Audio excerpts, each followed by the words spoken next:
That Triathlon Show 248.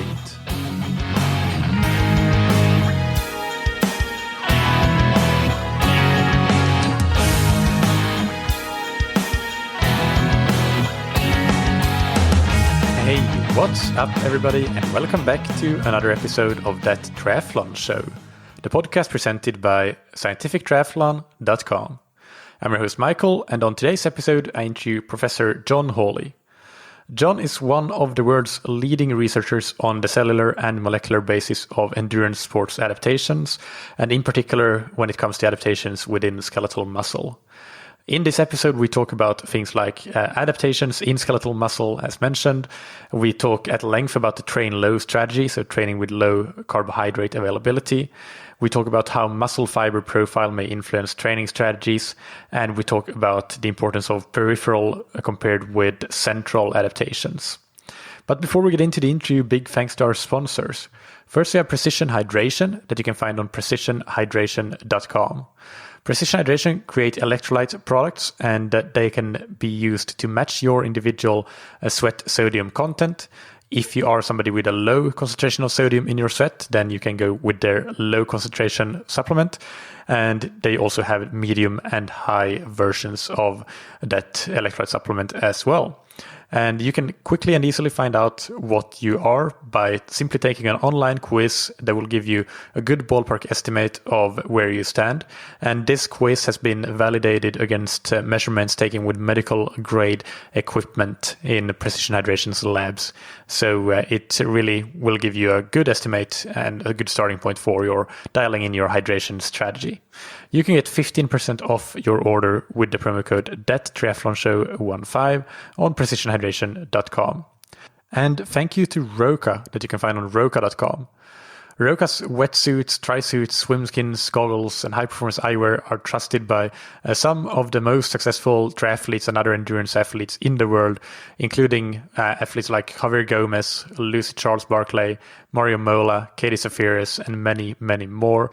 So we're talking some of the best triathletes in the world, multiple world championships between them. These athletes are in a position where they can essentially pick and choose whatever equipment they want to use and who they want to partner with. And it is testament to the great quality of Roka's products that so many of the best triathletes in the world are choosing to use Roka's products. If you want to try any Roka products, which I would highly recommend, then you can get 20% off your order with the promo code that you can get on roka.com/TTS. Now, without any further ado, let's get into the interview with Professor John Hawley. Welcome back to That Triathlon Show. John, how are you doing today? I'm very well, thank you. Strange since we last spoke. A lot has happened in the world, obviously. So I'm actually in lockdown in Australia here. Things have gone a little bit pear-shaped, but hopefully wherever you're listening to this, you're a little bit safer and looking after one another. Yes, definitely. How are you managing to do your research projects and everything? I mean, getting people into a lab obviously is not possible, but are you managing to work around that with doing some sort of remote setting studies, or what's your work looking like these days? Yeah, it's a very good question. I think we'll look back in a couple of years and realize that most of us wrote a lot of review articles this year because we didn't have original data. Luckily, I've been able to keep some staff on, so our animal work and our cell culture work is still going. But as you correctly pointed out, the human studies and clinical trials and exercise trials have come to a complete stop. And I guess it's unlikely that we'll be starting them until next year. So it's really just a year of missing action, and feel very, very sorry for a lot of the students who, of course, are just sitting on their hands, twiddling their thumbs, not really knowing what to do. So yes, it's a new world order, but I'm hoping we can start, the exercise and nutrient studies back again next year, and we'll just have to run very fast to catch up with the treadmill because we're a long way behind at the moment. Yeah, fingers crossed. Yeah. So this interview will be about the skeletal muscle adaptations that occur as a result of endurance training. And let's just start, if you can give us an overview of what the main adaptations that occur are.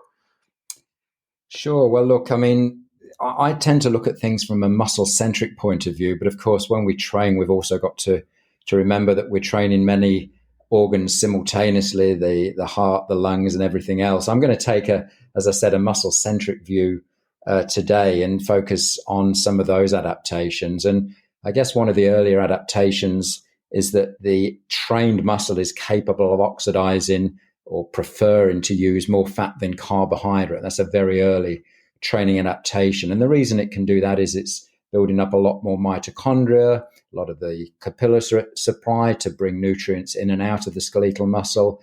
And again, depending on what mode of training you're doing, there is either an increase in the muscle size per se, or at least an increase in the quality of the muscle. So there are many adaptations that take place, and these occur very, very quickly, such that an individual who can perhaps not run 10 kilometers without stopping at the moment, within 6 to 10 weeks is quite capable of doing that distance at quite a comfortable pace. So the adaptations occur very quickly, but as we know from perhaps the COVID lockdown here, adaptations are also lost very quickly. And that's also an important point, and probably something that needs a little bit more research. Since the classic early studies done in the 80s, there aren't really that many studies on loss of adaptations in the muscle, particularly in highly trained athletes. So if listeners are thinking of projects they want to do, some graduate students, I think an area of detraining or loss of training adaptations is something that clearly needs to be looked at, particularly in the elite performer. Yeah, that would be very interesting to get some more data on, certainly. In terms of the adaptations that you mentioned there, mitochondria, capillary density, and so on, is there reason for athletes and coaches to really think about them specifically and try to target certain specific adaptations in training, like we perhaps might do with where you mentioned the heart and the lungs, the respiratory system, and the cardiovascular system specifically is what I were referring to. But is that something that we want to concern ourselves with at the muscular level as well? What's your view on that? Well, as far as the athlete's concerned, I think any training modality which increases the metabolic load on the muscle. And what precisely do I mean by that? You can go, for example, to exercise in the heat. It will impose an extra load, a metabolic load on the muscle and also the central circulatory system. You can go to altitude where the partial pressure of oxygen is lower, oxygen tension's lower. That induces an adaptation in the muscle by again conferring a greater metabolic load. So there are a variety of techniques. And I guess one of the most recently and highly topical ones is this training low with low carbohydrate availability. So very briefly, there's now very good scientific evidence to show that if an athlete wants to push that training adaptation further, somewhat paradoxically and against the recommendations of sports nutritionists, it may actually be beneficial to train for some of the sessions during a week or during a period of training, a mesocycle or a macrocycle, with deliberately low glycogen. And what happens then is that the signal to the muscle is enhanced and amplified. And some of the major players in the muscle are upregulated to a greater extent when the athlete trains with low carbohydrate or low muscle glycogen availability compared to when they do the same session with normal glycogen stores. And what is the outcome of that? Would that be mitochondrial biogenesis or just more effective mitochondria if we go into the detail of what happens as a result? Yeah, look, the studies that we've done and have been replicated by other labs in Copenhagen and around the world show that some of the signals which are very, very important for mitochondrial biogenesis, such as the AMP activated protein kinase and PGC1, the so-called master regulators of mitochondrial biogenesis, they're activated to a larger extent or to a greater magnitude when a subject actually trains with low glycogen. And I guess here's the interesting thing from the coaching perspective, because we're always trying to make our results applied and workable in the field to the athletes. The problem here is that the power outputs generally when athletes train with low muscle glycogen are in the order of 5 to 7% lower. Now, let's just re-emphasize that again. You can get a bigger bang from your buck as far as turning on some of the signaling pathways with low glycogen.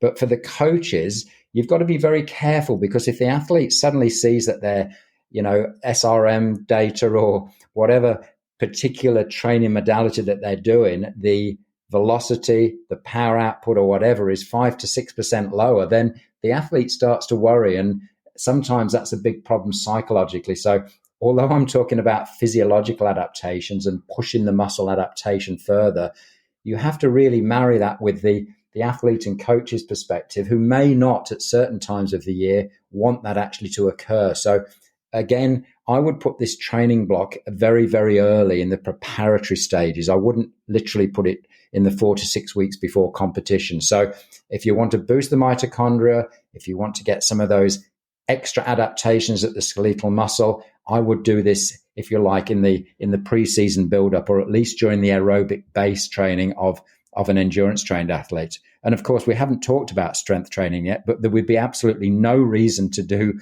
low glycogen training for strength trained athletes. We've done the study and we show that it actually impairs contractile force. So there's no point looking at this. We're looking at a strategy here for athletes involved in events which basically last from 10 minutes up to several hours. Yeah, those are some great points. And in addition, I would say that when you get closer to the race, the train low strategy, because I am using it with some athletes from in my coaching practice. And I do think that the recovery from those sessions is longer than a corresponding session at the same power output in just a normal glycogen replenished state.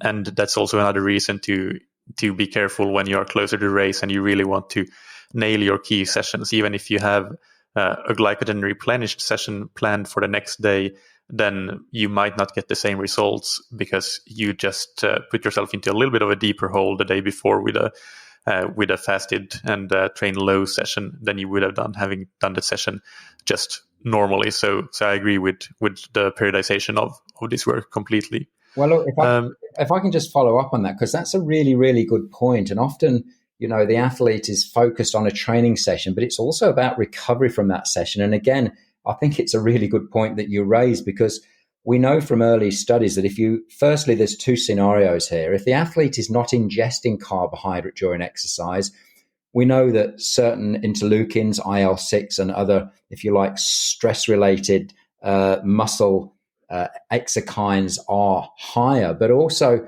there's the psychological state of it as well. And I know I've mentioned that before, but when an athlete is training hard and when they don't recover as fast, that's just as an important thing. So the carbohydrate availability is a very, very important issue, both not only during the exercise, but post-exercise as well. And I guess your point there leads me on to another thing, is that there are not many studies that have done this, but it would be nice to look at withholding carbohydrate. And we've kind of done this during post-exercise recovery. And as you probably know, you've read the studies yourself, I'm sure, we've looked at this sleeping low paradigm. And we can discuss that if you'd like in a little bit more detail.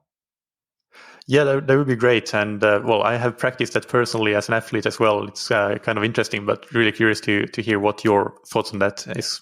Well, how about you tell us what your experiences are in the field, and then I'll give you the science, because I'm interested to see how it works in the field. We've obviously done this with athletes, but it's always good to get another data point. So you sleep low, do you? Yeah.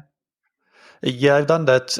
I've had periods where I do a weekly session where I do a high intensity session in the evening and then have a minimal carbohydrate meal after, basically trying to get no carbohydrate. That's impossible, but a very low amount of carbohydrate, and sleep low. And then the next morning doing a pretty long, steady endurance session, fasted, taking on a minimum amount of carbohydrate during that session. Sometimes completely fasted, but more often than not, I will take on a little bit because the session is quite long, 2.5, 3 hours. And yeah, just basically don't want to dig myself into too deep a hole there. But my experience has been that the first few weeks that I did that, it was definitely quite uncomfortable to do that session the following morning. And also a lot of feelings of hunger, even if not necessarily feelings of muscle depletion early on, but from the very start feeling hungry because I wasn't used to not having breakfast. And then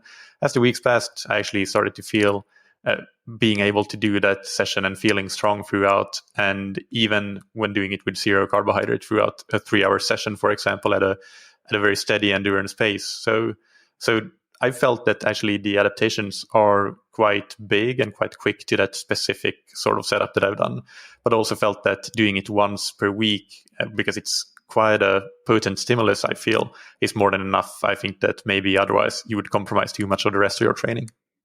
Well, there's a lot of good points there, and there's a lot of good practical stuff in there, but that can also be backed up by science. So, as you probably know, the study that we published a while ago in Journal of Applied Physiology, with the first author was Stephen Lane, himself a competitive cyclist. And the interesting thing here, and I just want to make this point, is that it's very rare that the scientist actually comes up with some original paradigm. So the reason this train low started, I guess, is that athletes have actually been doing it for a long while. And I remember talking to some of the athletes at the Hawaii Ironman probably a decade ago. And there was a sports medicine seminar before the race and everything else. And some of the elite athletes came up, and I'd given a talk on our paper on training low. And they said, "Oh, this is great. You know, you've just legitimized what we do in the field." And I'm thinking, hold on, you're a world champion. You don't need me to legitimize what training you're doing, because it obviously works. And several of them literally 10, 12 years ago described deliberately withholding carbohydrate during the night, sleeping with minimal carbohydrate on board. As you said, it's almost impossible to get none, but, minimal amount of carbohydrate, and then going out the next morning, for, in their case, 3, 4, 5 hour rides. And you make a really good point there, because the people who have done this say almost exactly the same as you. The first time you do it, it's awful. You just feel awful, and you think, well, why am I doing this? The adaptations have to be really good because I'm feeling like crap, sort of thing. But then after about 2 or 3 weeks, and that seems to be the time course, athletes say, this isn't as bad as, it first started. So there's certainly some adaptation there. And I guess the question then becomes, how many times should you be doing this? And you've said probably once a week is enough. And I do tend to agree with that. But if this cycle of 3 weeks really has pushed the adaptations, then maybe you do it in blocks of 3 weeks and you don't need to do it again for some time. And I really believe that you have to actually really periodize these sessions and think very, very carefully about them, because, you've used the term quite correctly, digging yourself into a hole. And once you do get into that, I won't call it overtrained state, but at least not feeling particularly good about the workouts, then it's very, very hard to retrieve that. So, yeah, look, you've actually told the audience all about the science, because what we did was keep the subjects in a glycogen replete state to do their high intensity session in the evening, much as you've said, so the quality of that session is not compromised. And then we put them to bed, as you've already said, with low muscle glycogen stores, and we biopsied them to find out they've lost about 50 to 60%. So if you started a workout, you would feel very heavy-legged. The surprising thing to us, and that our subjects slept in the laboratory, that sleep was not disturbed at all. But your comments on feeling of hunger were very, very justified, because almost to every single subject, they said they were used to having breakfast. They weren't used to going out in a fasted state.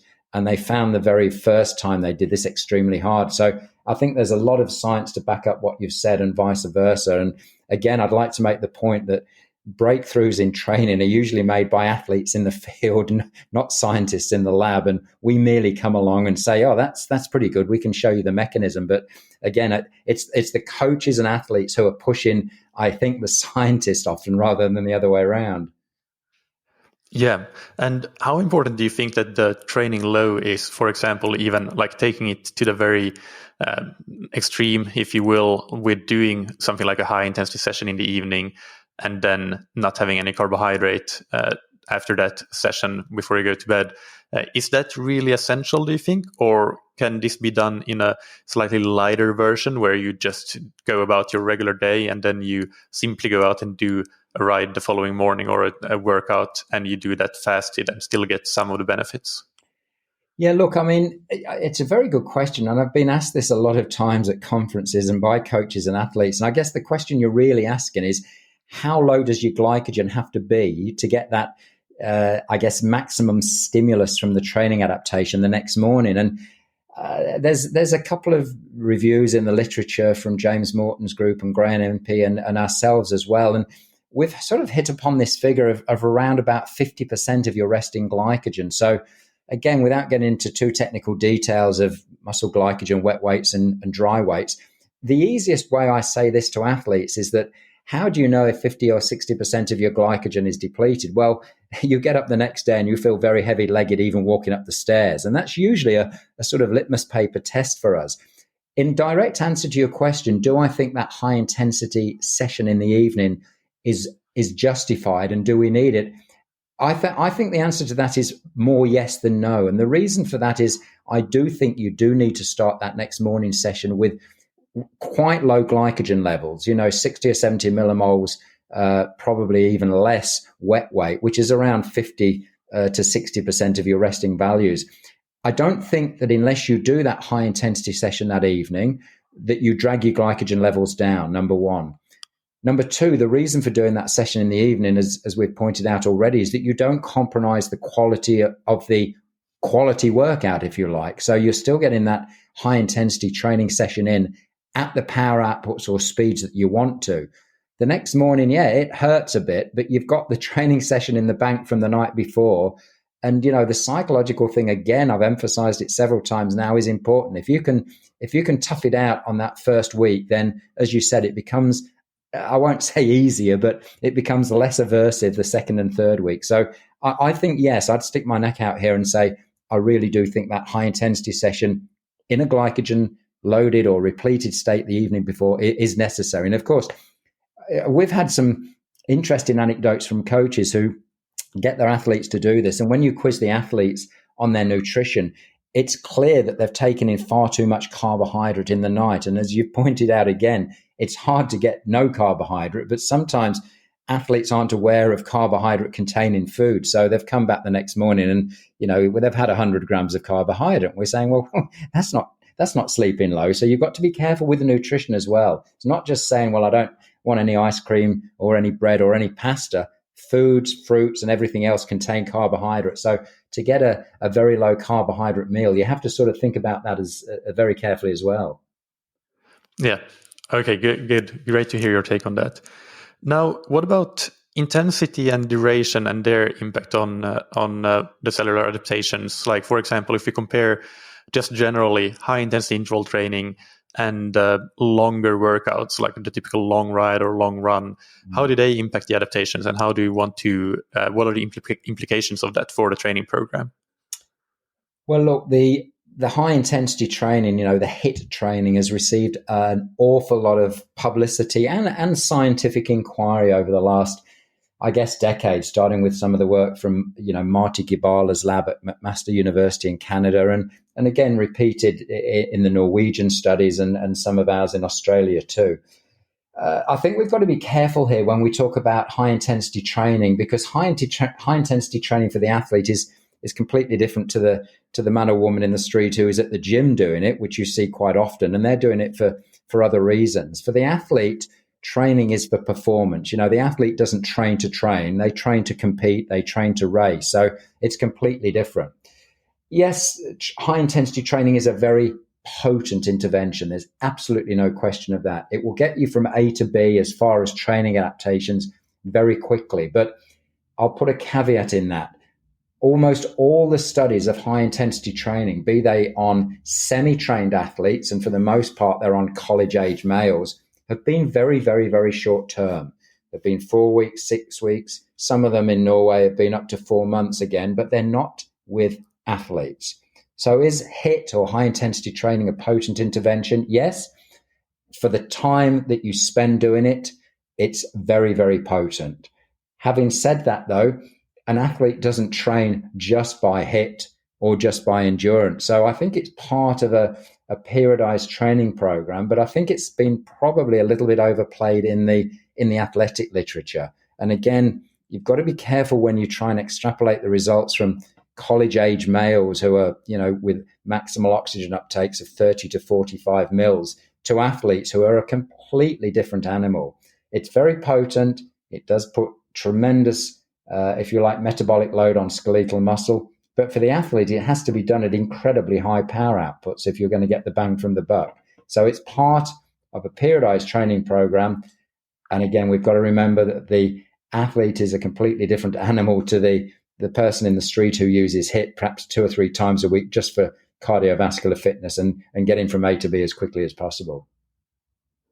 Yeah, and if we look at elite athletes and the way they train, it's quite simple, really. A lot of just endurance training and a lot of volume, generally speaking, and then they might have a few quality workouts with some sort of intensity, which may or may not be above the quote-unquote lactate threshold.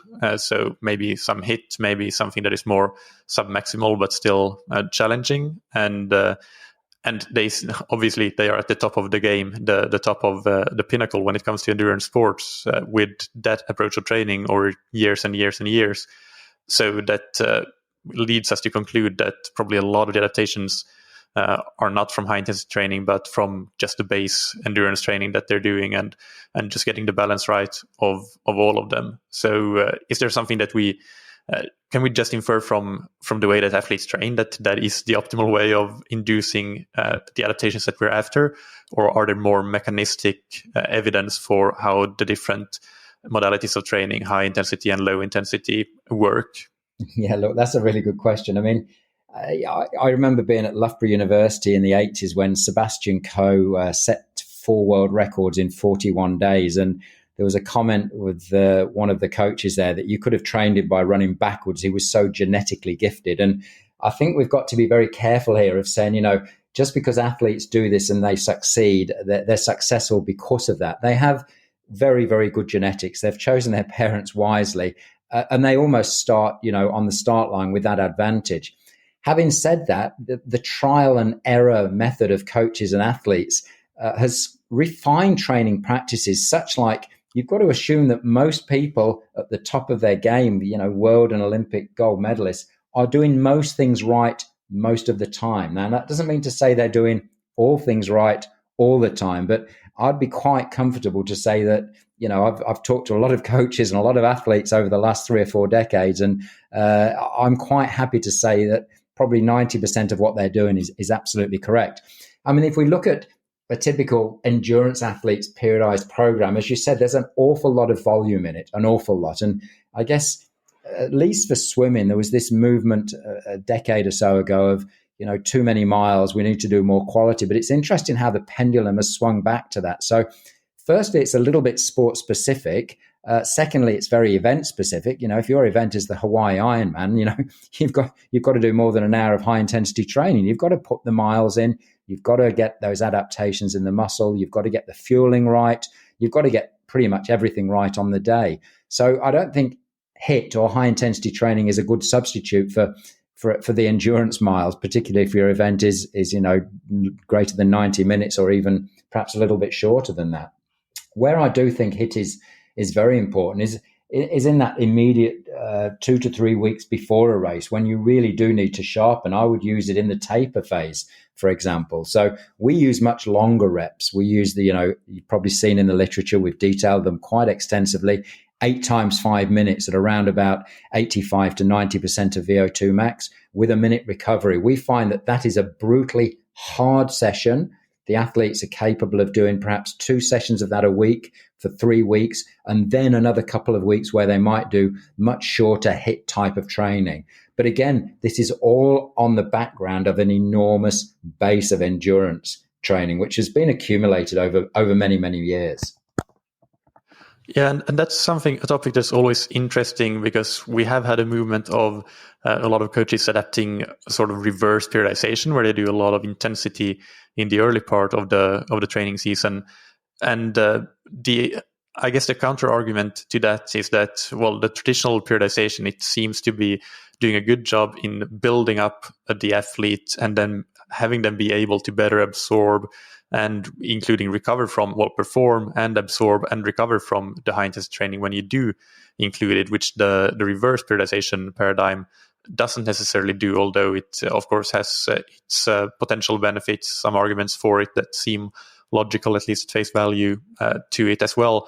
But what you're saying here is more in line with the traditional periodization. So is that something that you can comment on, the periodization aspect of how you're using it? Is there something like that, being better able to perform and absorb the training when you're including it in the very late part of the season?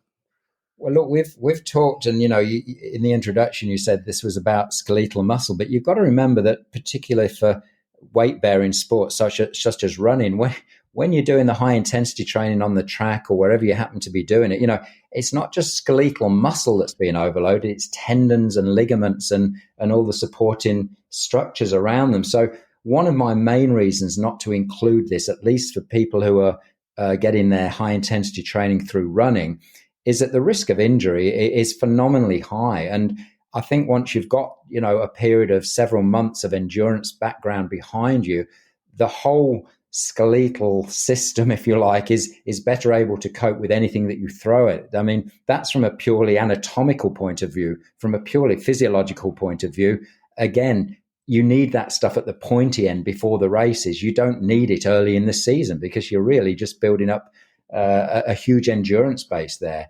Can athletes who have got a prolonged history of training get away with doing HIIT earlier in their build-up? Yes, probably they can.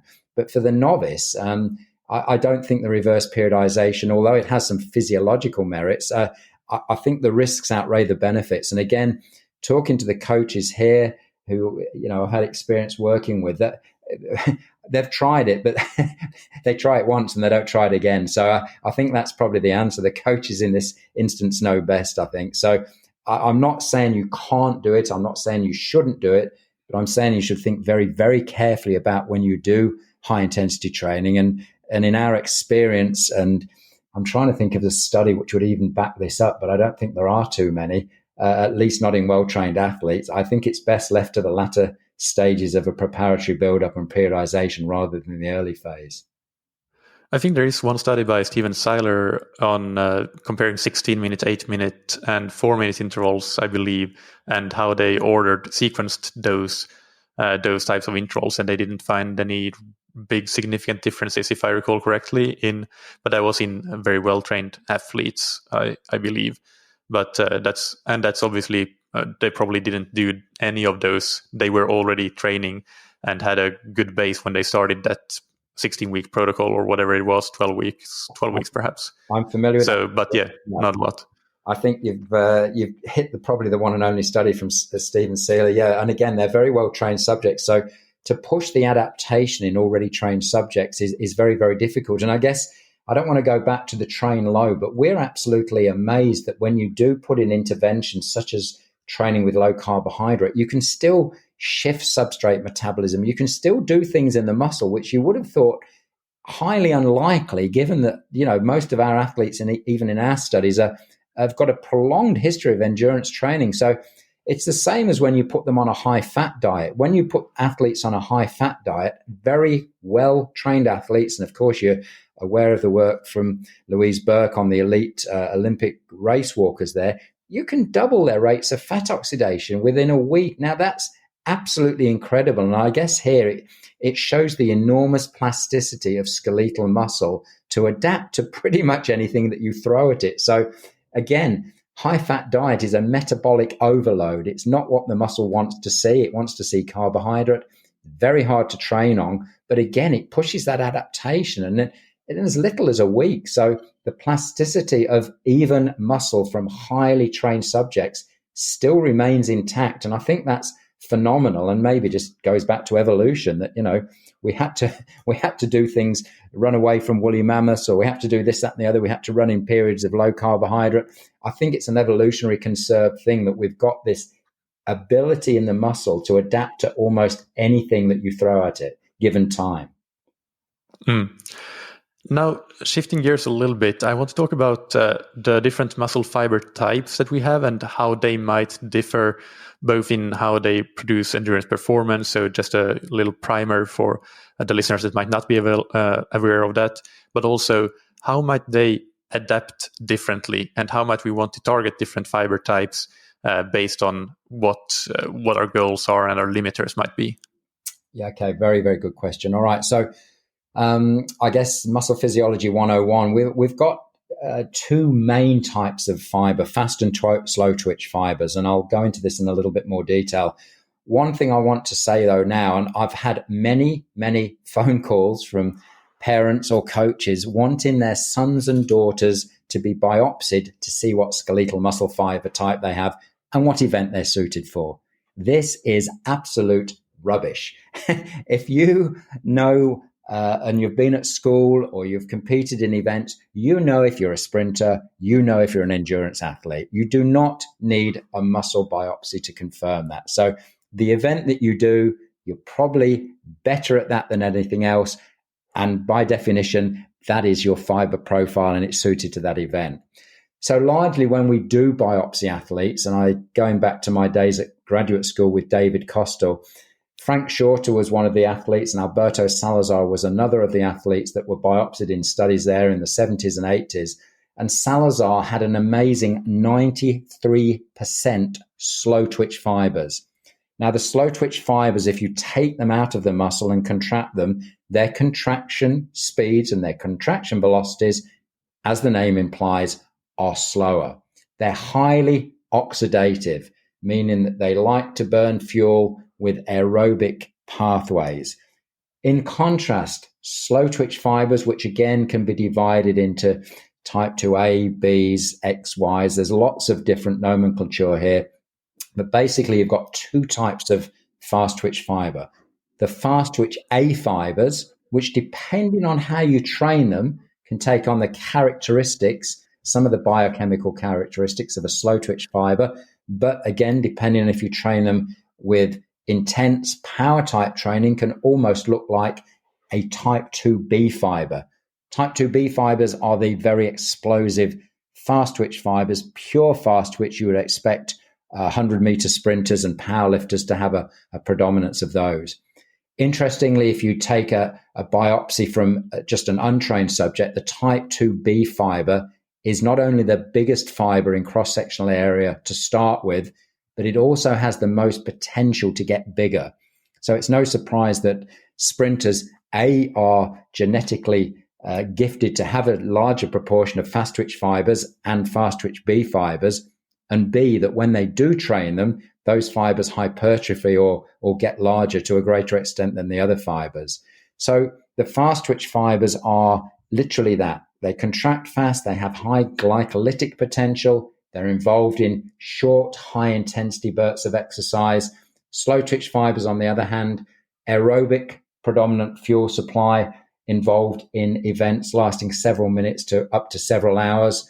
Again, yes, they can be trained to be a little bit faster, but if you've got 60 or 70% slow twitch fibers, you're never going to win the 100 meters at the Olympics. So yes, muscle fiber the biopsy type definitely determines your suitability for athletic events. But again, it's not the only rate limiting step. Yeah, that's a great overview. And this is just me giving a coach's perspective of how I view them. Basically, we have the slow twitch fibers that we have. So we're trying to target them and just improve how well they work, but essentially with the different adaptations that we already discussed. But then we also have the potentially a lot of untapped potential in making our 2A fibers work really relatively well in an oxidative capacity, which for endurance athletes would be our target. So that is really an interesting area of coaching. How can we target those kinds of adaptations and make our 2A fibers support the endurance work that the slow twitch fibers are doing, and give us the largest possible amount of muscle fibers to work for a long duration with high fatigue resistance. So can you talk a little bit about perhaps starting with that? Like what are the things that we might want to do in training to target that sort of direction of how we want to characterize our 2A fibers to make them be more like the slow twitch fibers? Yep, look, that's a really good question. And I guess it's event specific. If you're doing something like the Hawaii Ironman, you really want to, if you like, transform all those 2A fibers to look like biochemically a slow twitch fiber. So the training loads involved there are huge volumes of very submaximal type of work, because that's the type of training that you need to get the muscle, to get the fuel supply and everything else ready for an event such as, an Ironman. On the other hand, depending on your event, again, if you're something like a stage cyclist and you need power outputs at various stages to get up hills, to get the primes, to get the sprints, you need that 2A fiber to be able to turn on some glycolytic, fast twitch power occasionally. So going back to the high intensity training, one of the aspects of the high intensity training that I really, really think is very beneficial is the fact that when you're working, and I'm talking about athletes we work with who can generate power outputs when they're doing 1 minute work bouts of, 600 to 700 watts, you're really asking every single muscle fiber to generate that tension on the muscle. So during those HIIT sessions where the power outputs or speeds are very, very high, you're almost recruiting all the fibers. And that's one of the benefits of the high intensity training, that you are imposing high tensile stress on the skeletal muscles, and by definition, recruiting almost everything that you can to do the work.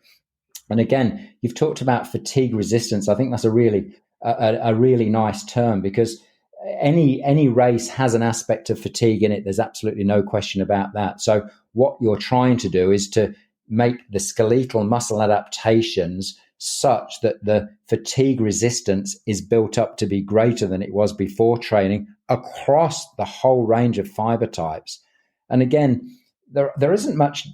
In fact, I'm struggling to think of a study which has looked at elite triathletes, such as the guys, who compete in Hawaii and are competing in, 8-hour, 9-hour range there.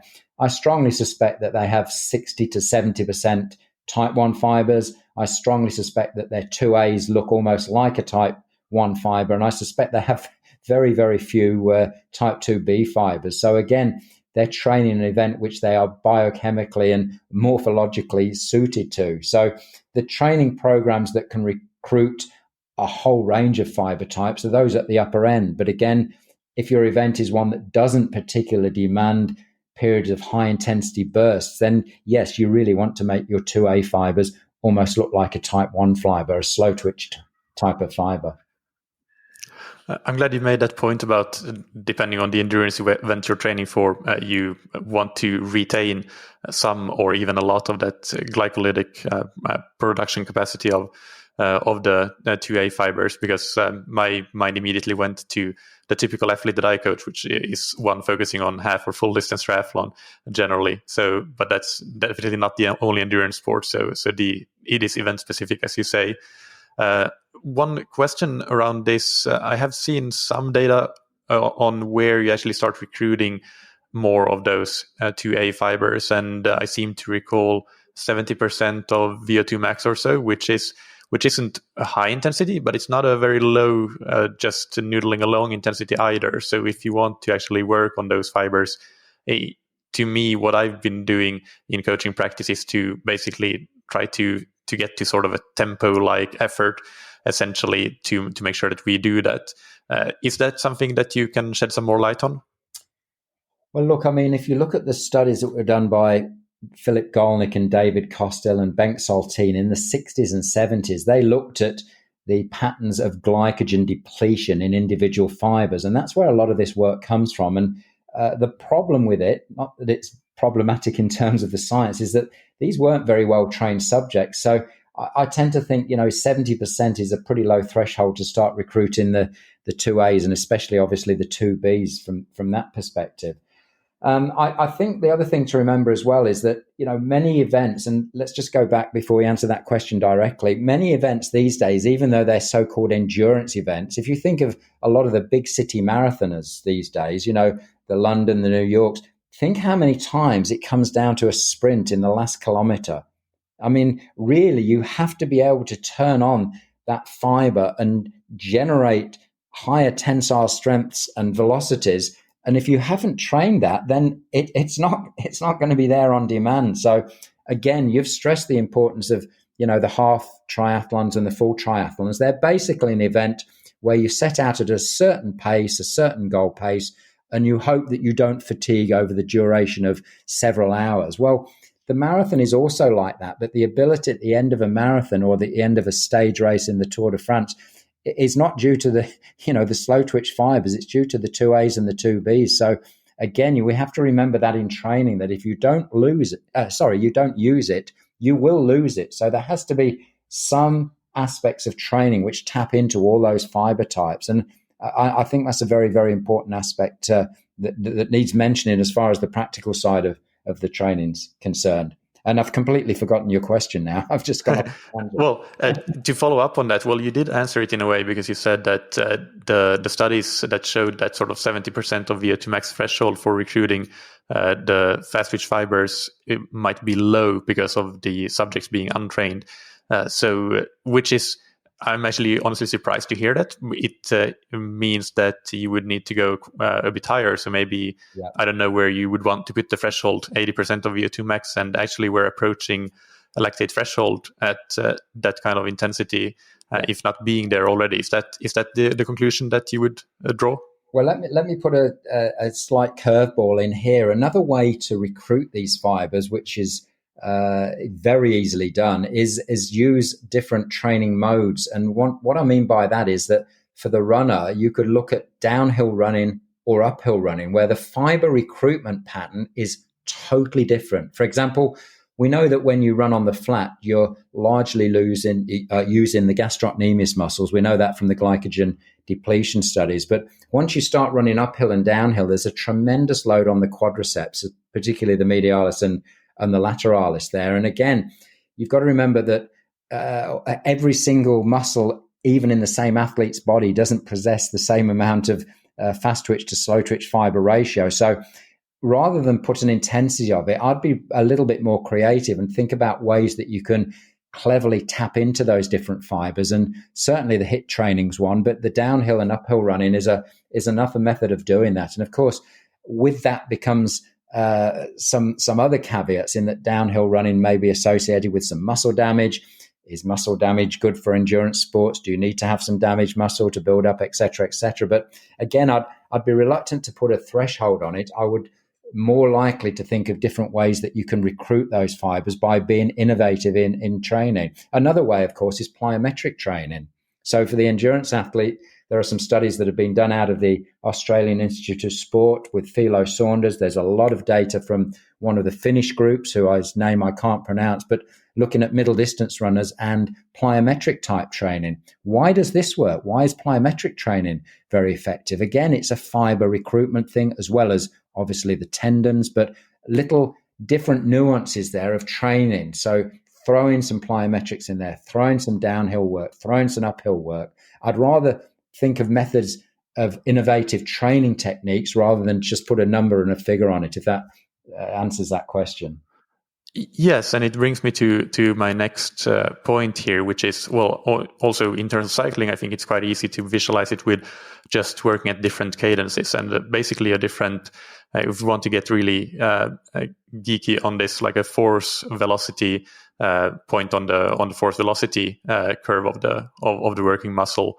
So, for example, if you're working at a high force with low cadence, then despite the fact that your power might not be needing to be that high, then you could potentially recruit a lot more of those fast twitch fibers, because they are the ones capable of producing that force in a muscle contraction.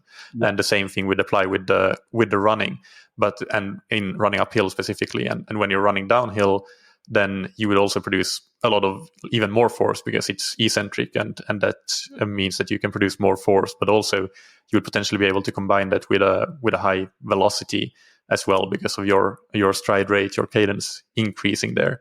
Yeah. So I agree with that. That's a really good point that you bring that up. And yeah, I guess the conclusion here is that maybe we don't need to think as much about the actual intensity, but we would need to think more about how we produce that intensity with the mode of training and so on.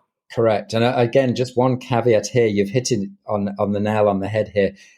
I still remember lecturing to undergraduate students, and they always think that if your cadence is high, you must be using fast twitch fibers. But I say, no, you can have a high cadence at 100 watts. You're not doing any work. There's no tension on the muscle. You're using slow twitch. So the speed of contraction is only one factor. Obviously, the load on the muscle is another factor. And you've given the great example there of following up from what I said about the uphill training. You can have a very low cadence with very high tensile stress on the muscle and be recruiting 2As and 2Bs. The cadence can be extremely high, and the novice will think, well, I'm using fast twitch fibers, but the resistance or power output very, very low. And again, paradoxical to what some people might think. You're using predominantly slow twitch fibers. So there's a nice menu of different training modalities there that I think you can use very, very creatively. We haven't actually talked about swimming here. We've talked about running and cycling. It's very easy to do that. But one of the sessions that I've seen some of the elite swimmers do, and I really don't know why, is that they're pulled along to swim at velocities, literally with a pulley, which mimics, swimming at 2 meters per second, which is, 25-second, 50-meter pace, 50-second, 100-meter pace, which is a reasonably good time for an elite swimmer. In fact, it's a very good time for an elite swimmer. But I don't quite understand that, because even when I've asked the coaches, you're pulling them along at 2 meters per second, but they're not generating the force to swim at 2 meters per second. So, look, there might be some swim coaches listening to this who can shed some information on that. One of the other ones which I have seen, though, is where my son, who's a competitive swimmer, literally is hanging onto the legs of someone else, and then the coach suddenly gets them to explode from in the water. So they're pulling someone, and that's a really good way of increasing drag. But again, you've got to be careful, because swimming's a strange sport. You've got to do some of the training at the velocities. And although it's not a swimming lecture here, I often wonder why some of the elite swimmers are swimming 40, 50 kilometers a week when their events only last 2 minutes. It's one of the questions which I've never really been able to get a satisfactory answer from the coach. They always say, oh, it's economy in the water. And it's like, well, yeah, maybe. But, if you want your car to go in fourth gear, you don't do 1,000 kilometers a day in second gear. I don't understand the swimming physiology sometimes. I really don't. But anyway, we digress. Well, yeah, I had a very interesting interview last night, actually, with the Dutch swimming coach, Marcel Voda, who is the coach of both pool and open water swimmers, but including both the men's and women's Olympic champions from Rio. I think he coached the men's champion directly and worked closely with the women's champion. Either way, he talked about how for their open water swimmers specifically, the volume, that's obviously a very different event that lasts an hour and 50 minutes or so, but they swim 80 to 100 kilometers, and they do, the bulk of that is in second gear, as you say, low intensity training, but they also do a lot of sprint work. That is something that they do a lot. They don't necessarily do a lot of the sort of 3-4 minute intervals or 2 minute intervals or that sort of thing. It's like really quite comfortable for them, low intensity, or it's very high. And then when they get closer to the racing, they do a lot of race specific intensities as well. So the first 90 minutes being one specific segment of that race intensity, which is slightly lower, steady. And then the last 15 minutes is sort of progressive into basically an all out swim towards the end. So that's how they work. And in terms of the thing you mentioned there with being pulled, he said that they use fins for that. And the explanation he gave is that he wants them to work on the neuromotor patterns of swimming, but without necessarily having to induce the stress of doing all out swimming. So it's an explanation that I've heard. There might be others, and how well that actually falls into the science that might or might not exist, I really don't know. Look, it's an interesting one, and maybe I should go back and listen to your interview. I didn't know you were doing that last night. But the point here is that swimming is one sport which seems to be a little bit stuck in I guess the paradigm that if it was this athlete did this, then the coach carries on the paradigm. So not much has changed. There was a massive swing in the 70s and 80s, particularly in the States, with a coach called Jim Councilman at Indiana University, who went absolutely crazy on high mileage. And then Dave Costill did some of his studies where, he did less training and they got the same results. But again, these were with college age swimmers. They were very short-term studies. So it's really, really difficult. Swimming, of course, is a non-weight bearing sport where the whole cardiovascular dynamics are crazily different because you're in the supine position. So, you can have high intensity intervals and 15 seconds recovery and off you go again. Now, if we were to do that in running or cycling, we'd be dead within a very short period of time. So yeah, swimming's different. We'll acknowledge that and move on. Yeah, it is. But I have often questioned that. Why is it so different? Because the recovery isn't just the weight bearing aspect. It is the metabolic side of things. And that particular question about the work to rest ratios is something that I wondered many times. Wouldn't it be more effective to bring that more towards what we do in cycling and running? Because there is a lot of sort of work on the work rest ratios, or quite a lot of it anyway, in the literature. And I'm wondering if that is one of those areas where swimming is just stuck in its ways, and like just a paradigm shift might be useful. Well, the very fact that, you can have swimmers swim the 50 and the 100 and the 200, you remember Ian Thorpe swam the 100, the 200 and the 400. Now, you'd never get Usain Bolt. The equivalent time durations there would be for Usain Bolt to do the 100, the 200, the 800 and the 1500. That would be ludicrous. That would never, ever, ever happen. So something is different about swimming. We're both acknowledging that, but I just often wonder if you train purely as a sprinter, 50, 100 meter sprinter, where your event is 46, 47 seconds. Why are you swimming 50, 60 kilometers a week? I have no idea. Anyway, coaches will probably go crazy at me for saying those things, but it's an interesting thing from a physiological perspective. I don't coach elite gold medal swimmers, and therefore, I have no right in even raising these questions, I guess. But I would like to see a bit of a paradigm shift in the swimming, as you say, to what the runners and cyclists are doing. But maybe you and I don't know anything at all. Maybe not, no. But that is a very interesting point. I really think that is a very eye-opening analogy with Usain Bolt. I know we're running low on time. If you have time, I have 2 more questions that I'd like to ask. But if you have to go, then please let me know. No, look, I've got time for you. It's always good to chat to you. And I often learn as much as well. So, fire away. We'll keep going for a few more minutes. All right, great. So the first question then that I want to ask is I'm losing my question now. Where was it again? Well, let's start with the last one. What would you give as a final practical takeaway for the listeners when it comes to these adaptations that we've been talking about, and how to practically create a program that will maximize the adaptations that you incur? Well, that's a good question. I mean, firstly, talk to a coach or an exercise physiologist who really has worked with athletes. There's so much available in social media and on the web these days, and a lot of it's not necessarily bad, but it's not necessarily good either. So I'd work with a coach and someone who's got some experience of working with athletes or at your athletic level and your ability level.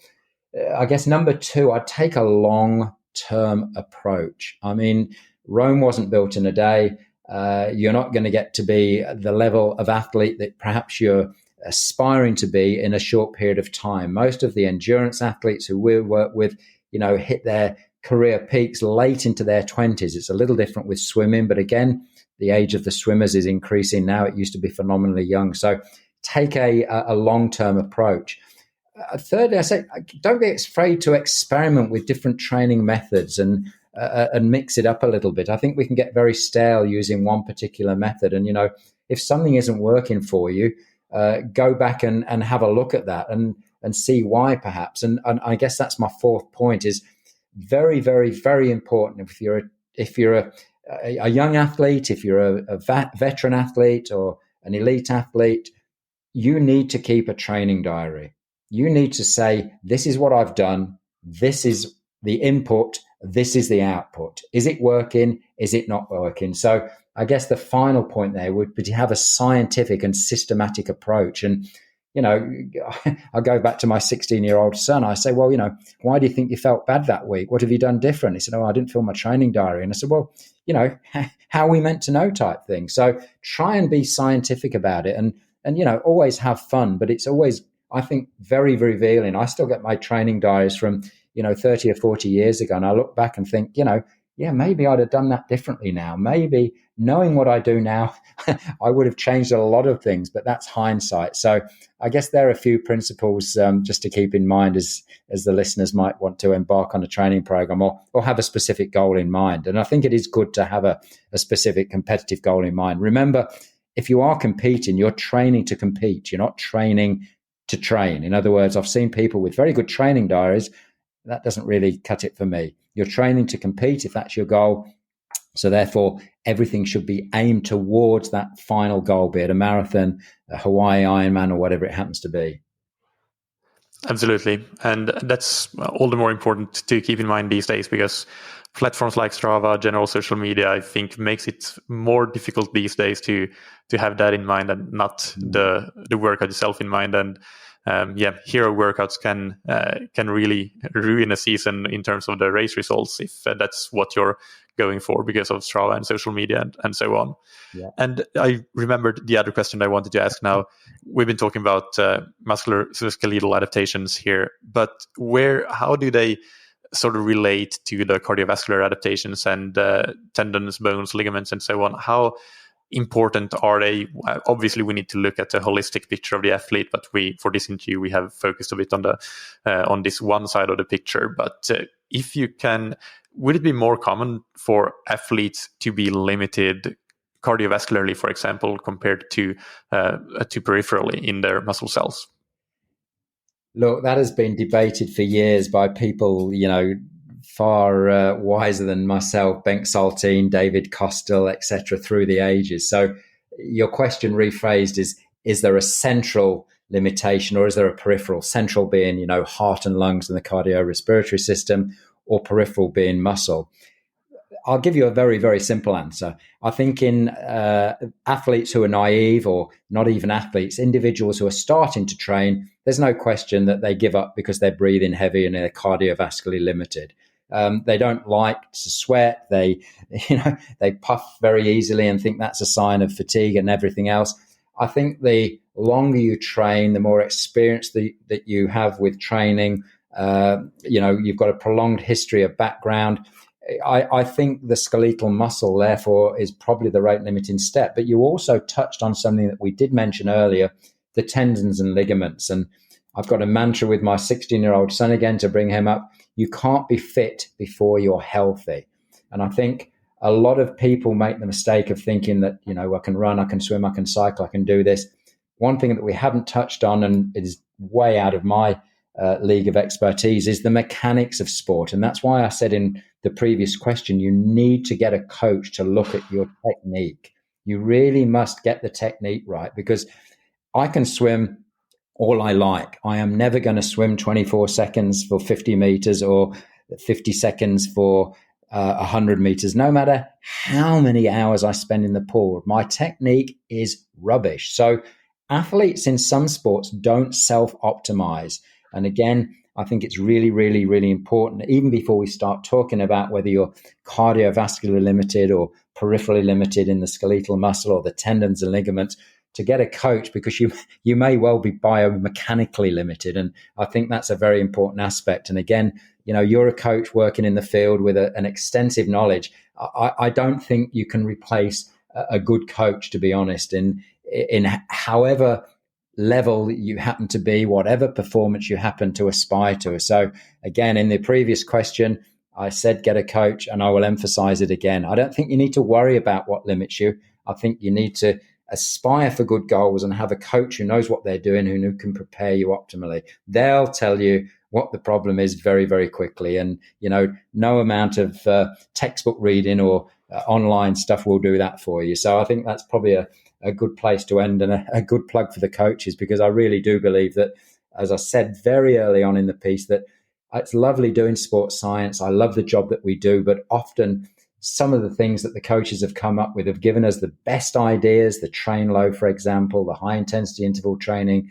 I think we can learn from the coaches as much as the coaches can learn from us. I really believe that. That's great. Thank you for the plug, and I do agree that everybody would benefit from a coach. Just to give my own sort of final take-home messages from following up on this answer that you gave, when you said that the more novice athlete is probably limited by their centrally, but the more experienced athlete might be more limited peripherally. That's basically for the more advanced athletes, maybe a good sort of nudge to have them try some of the different aspects of improving the peripheral adaptations that we've talked about today, like, for example, training low altitude and heat. And I'll link to a review paper that you have on these three topics, covering all of them, so that listeners who want to learn more can go and read that. But also, I think that's where the coach comes in. It's easy to go really all in and doing just way too much of this. Like, you want to get the balance right. And as we talked about, there is the train low strategy is a very potent strategy, but it's very easy to overdo it. And and then not get the performance improvements that you're looking for. So that's, I think, where working with a coach comes in to get the balance right of how much you do of these stimuli, because even though we know what stimuli are, then finding how much to do of that, the dose response relationship essentially is what the trick is really, and what is the most difficult part. Yeah. Now, and let me just finish with an anecdote, and I'll wrap up in 60 seconds. I remember when our Train Low paper came out. This is training with low carbohydrate, not altitude. And about 3 or 4 months after it came out, I got a call from a coach, and he said, I read your paper. It's been on social media, blah, blah, blah, blah, blah. It's rubbish. This doesn't work. My athletes have fallen into a hole. They're just in a massive heap. I said, well, what do you mean? He said, training low. I've been training low 6 to 7 times a week. I've done it for 3 weeks. They're going downhill. I'm like, hold on. If you look at the paper, it says do this a maximum of twice a week. And often, again, the science message gets mixed up. So, that was an example of where a study was publicized, the results were publicized, but no one actually went and read the study, which said, maybe this is good to try for 2 or 3 weeks, twice a week. So yes, if you misinterpret the science, you can end up in a massive mess. So again, moderation is the key here. So look, thanks for talking. It's as usual. It's always nice to shed some ideas. There's a few controversial things that we've said, but hopefully your listeners will get something out of this, and happy training. I'm sure they will. Thank you so much, John. It was a pleasure as always. And the previous episode with you is one of the more popular ones on the podcast, and I'm sure this one will be as well. So thank you very much. You're welcome. You take care. I hope that you enjoyed that episode. Be sure to send me feedback about this episode and other episodes, by the way. I always appreciate reading any sort of feedback, whether it's good, bad, neutral, constructive criticism, etc. It helps me improve the podcast. So I really appreciate all those emails that I get, and I hope that you continue sending them in. You can find the show notes for this episode on scientifictriathlon.com with links to related episodes and a bunch of the studies that we on the topics that we discussed today. On Thursday, we have another Q&A episode coming out, and then next Monday, I interview Doctors Kush Joshi and Joel McKay on the topic of blood testing and biomarkers for endurance athletes. So something we have not discussed before really on the podcast, and I hope that you'll enjoy that. It's a very important topic. If you are looking for training plans or coaching services, go and check out scientifictriathlon.com, where we have all the information about all of our products and services. And for any further information, you can just simply send me an email and I'll get back to you on that.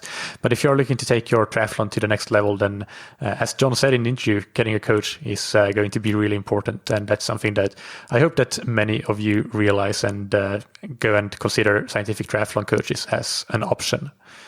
Big thanks to our sponsors that make this show possible. First, we have Precision Hydration that you can find on precisionhydration.com. You can take their free online sweat test to get a good estimate for what your sweat sodium concentration is. And then you can match the electrolyte supplements that you take with that result, that sweat test result. And you can get 15% off the Precision Hydration electrolytes with the promo code THATTriathlonshow15. And thank you to Roka that you can find on roka.com. Go and check out their wetsuits, tri-suits, swim skins, goggles, high-performance eyewear, and prescription glasses and sunglasses.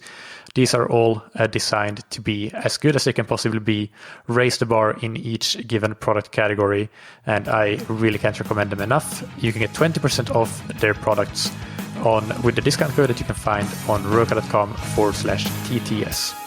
Thank you, as always, for listening. Keep training smart and keep loving triathlon.